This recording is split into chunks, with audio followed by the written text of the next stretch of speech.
James Amps of Amps International LLC taking it up a notch with his Amps Entrepreneurship Leadership Institute retreat in Puerto Rico. Students attending from Argentina, St. Thomas, St. Croix, and Puerto Rico. Some participants driving hours to attend.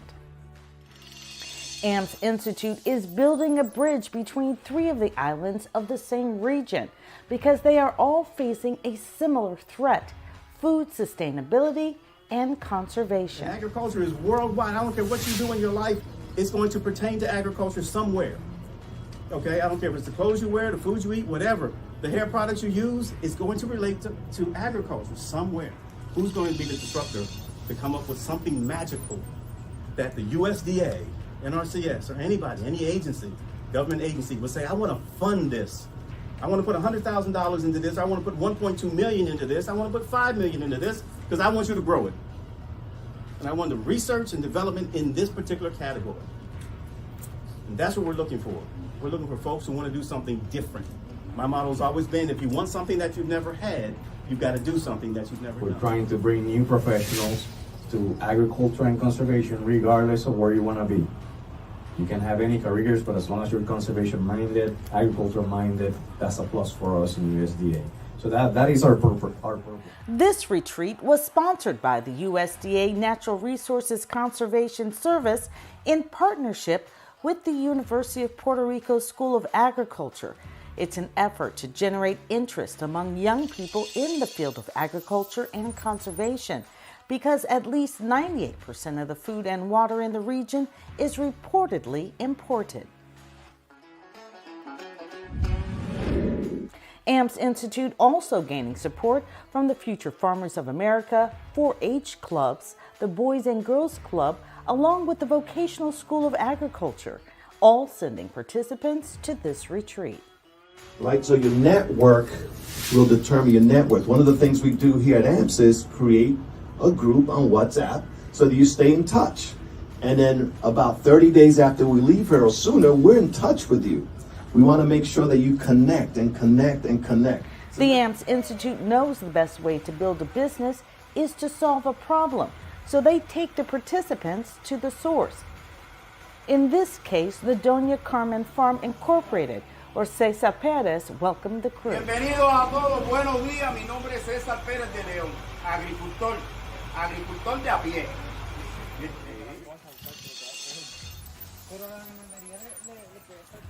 This is the most important part of the island. From this, yeah, we use everything. Plantains, smashed plantains, tostones. Right.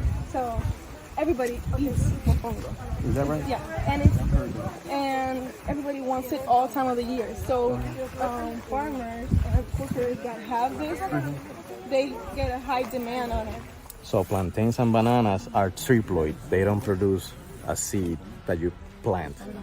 So they produce what we call a son. So the seed is actually not a seed, it's the plant. Oh, so they propagate it? So no, the plantain is producing those kits. You see that one over there pretty big? These little stuff? Right, so you harvest this, it has a big tuber in that, and then that's what you plant over there. So what are your thoughts on the farm so far? Well, this is really pretty cool. I'm learning a lot, and it's just a few minutes. Like, we are here 5 minutes, and I already learned about the bacteria and everything that you have on the plants. So, well, let's keep learning. I really like the system of how they divide it into different little fields. So, because in the market, I've heard that over here, the plantain is really volatile. So the prices range up and down a lot. And so what he does here is he does it for different times of the year. So, for example, if one of his little fields got into the part where the value is really low, the other ones could be really high, and it balances out. The AMPS Institute is already making an impact. Les Genesis Huertas lives just 10 minutes away from this farm and didn't even know it existed. Now she's hoping to volunteer and include others from the Future Farmers of America. From the farm, we headed to what's called the incubator, where agriculture meets high tech. Luis Torres showing the students what types of innovation is this in size the works. is super made in 2 years. I make this 11 hours in 3D printer. Wow. And one of these planted provides 5 additional ones. Yeah. It expands. It expands, that's correct. The Hurricane Maria affected all around the Island Coral Reef Zone. This project is for help accelerate the program to the corals in the zone.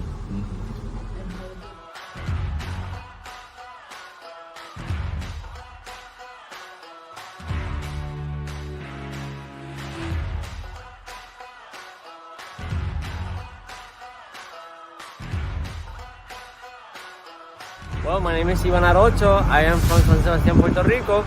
I have a farm about 18.6 acres.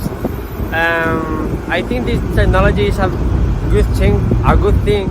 It's more effective way because that will give you more information and it's very good for the cow. It can milk the cow 3 or more times a day. When we're talking about food production, we want a balance of technology and traditional farming methods in order to produce everything that we eat.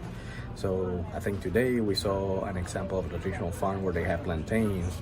Well, so far plantains cannot be produced on a vertical garden system. Now, vertical gardens are very efficient for leafy greens, tomatoes, peppers. That can be very useful in cities, in different settings.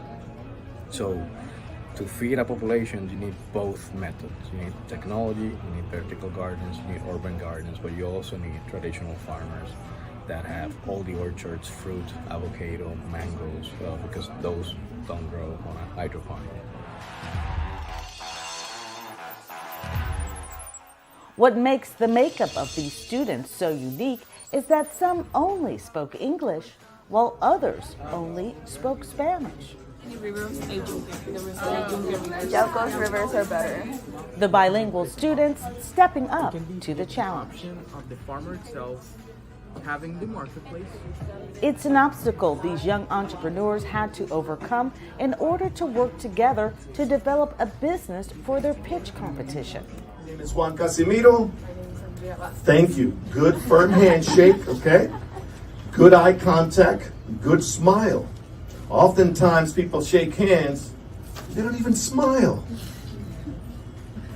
Start with the smile and make sure that the handshake is a tight handshake, firm. Now what happens if her handshake is weak or soft? What perception may I get? Not confident. Maybe not confident. Maybe not interested in even meeting me, right? Smile creates another smile. See, you just did it, right? So why don't you look to your left and to your right and just simply smile to each other.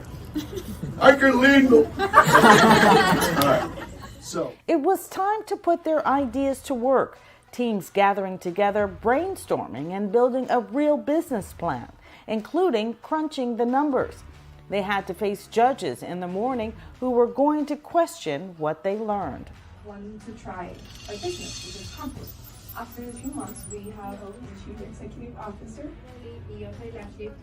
Hi, my name is. After a few practice runs, it was time to take a moment of meditation, a walk to the beach for Midnight Madness, a personal moment for James Amps to thank each participant for coming and to encourage them. We'll get better together, but anything you need, man, we're right here. We're very proud of you for actually coming here for something that you never even knew about.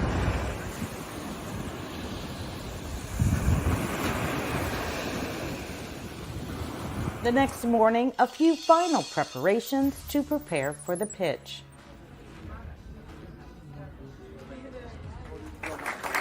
With the introduction of the judges, it was showtime. welcome safe for all. Good afternoon, my name is William Cruz. I am COO. Our business is called Safe for All, and our slogan is Be Happy, Be Healthy. I want to highlight that we are a non-profit botanical garden focused to serve and especially embrace a good mental health, providing a safe space from nature for everyone that needs it. Michelle Maynard, and I'm the CIO.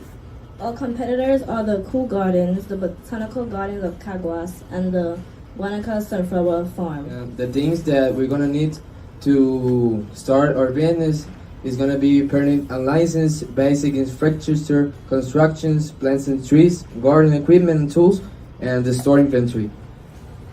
Good afternoon, my name is David Alejandro Matos Santos. I am the CEO. I'm from Puerto Rico and I live in Barranquitas. My English is no good, but I am practice and I am going to do my best. Good afternoon, my name is Laurelis Rivera Villanueva and I'm CMO of Wabi Compost. And let me just start with this. We live in a country where their wastelands are in their limits. And those wastelands have 30% of organic material waste. Apart from that, neighboring countries like St. Thomas, the Virgin Islands in general, have 2/3 of compostable materials that are yet to be used. How can youth learn, be motivated to reduce those percentages? From the process of the compost, how are you going to connect the school with the farmers or the agriculture? We're gonna connect the youth with the farmers. We already have some farmers that during the business plan, we call some local farmers we already knew. And we just ask a simple question. Well, are you willing to buy compost? How do you see compost? They said yes, and some even said that they don't find people that do compost for them. Doing compost apparently is really hard in Puerto Rico. One of the fincas that I talked to was Finca Perla Borincana, and I talked to one of the managers, and he told me that this business idea, it was really good because he was really interested in compost because it helped his terrain, and also in the school, the main target is that we can benefit the school because as public schools in Puerto Rico, we don't get a lot of funding for our school. So by making the profit, the students, the payment, I guess, for students will be community service hours because we have to get away with those hours, and also half of the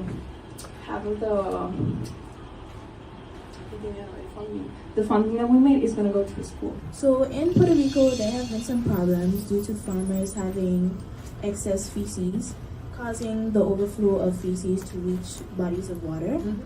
That then results in farmers losing their license, decreasing the amount of farmers that we have on hand, then increasing our food insecurity.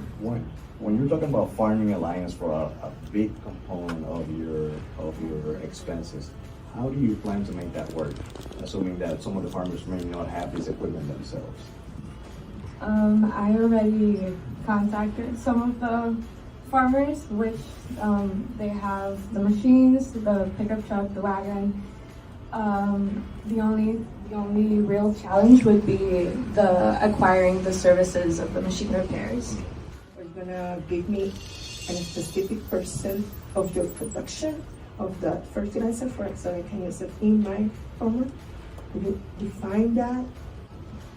We have been thinking of giving a discount to the farmers that contribute to our business. Like they gave us the feces, and then when we prepare the fertilizer, we gave that to them with a discount or sometimes even free, at least at the beginning, because we first need to get known by other corporations, create the alliances. At least at this first phase, we're going to give certain discount to the farmers that help us. Well, good afternoon, everyone. I'm Jorge Iván Rivera Torres, CEO of Caribbean AGX, and I account with knowledge with farming and financials. And today we'll be presenting Caribbean AGX.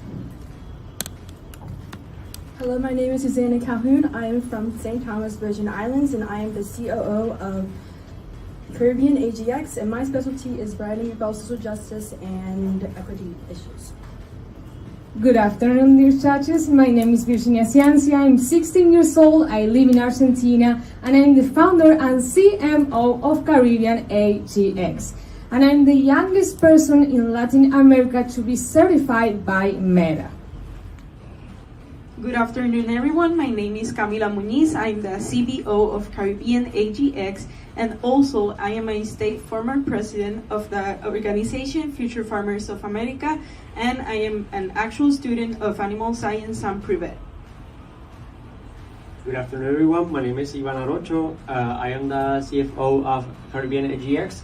I am from San Sebastián, Puerto Rico, and I am a farmer, and I study in agronomy.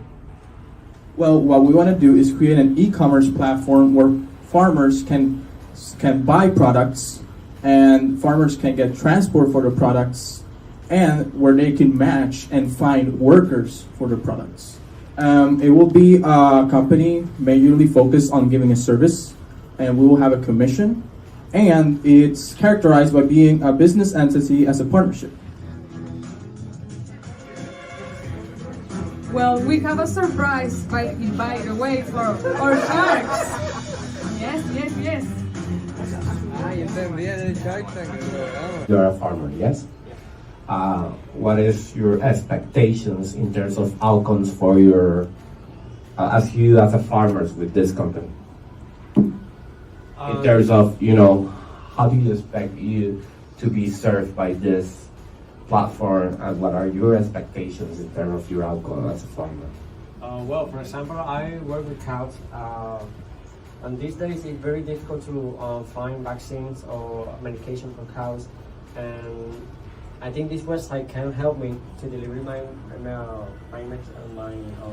medication for my cows, for my animals. Si la compañía no le suple el agua, pues ellas no tienen nada. Por eso buscamos una mejor solución. I'm going to translate for him for what he said. His name is Daxel. He's our CIO, and he was the brains in all this project. He was a hands-on person that did everything. We took our technical and our imagination, and he made it work. So he had the idea of taking the salt water into a tank, purifying it into another tank so that could recycle into a vertical plant wall. So that was his idea, and that's our main project. How are you going to take that salt water desalination to a farm in the mountains? So basically, when we started talking, when we started doing our network thing, when we met her, she told us that they only had one company there that provided them water. The other thing, they relied on salt water. And that's why agriculture wasn't able to grow there. So we wanted to make sure that at least a community had a prototype that they can rely on for agriculture, because everything is important. My suggestion is for you to focus on the system, because the system is your real product. Yeah. And you have a unique system and a unique opportunity. You are solving a real issue for an island, and in order to scale the process, you need to be more focused on how is the cost, the time that you are going to spend in the process, and then you can add the other things of education, all the social responsibility of the process. But you need to be more in depth of the system, because you have a really good system. Okay, before we go to the next, be multilingual if you can. Most of you are rectors or the. We had a great time. It was amazing to have the 4-H Club and the Future Farmers of America and the Boys and Girls Clubs out here. We had students from St. Thomas. We had our ambassador from St. Croix. So it was just amazing how they all meshed together. A lot of them spoke no English. About 3 of them that spoke no English, but they still were able to talk with their groups and figure out what their businesses were and to communicate with each other and to build those relationships. So very proud of all these students who came out here, and after watching their presentations, even more proud. So look forward to the next step. We look forward to St. Croix. Get ready. First lady, Caribbean AGX. Susan Colon, Camila Muñiz, and Jorge Rivera. Congratulations.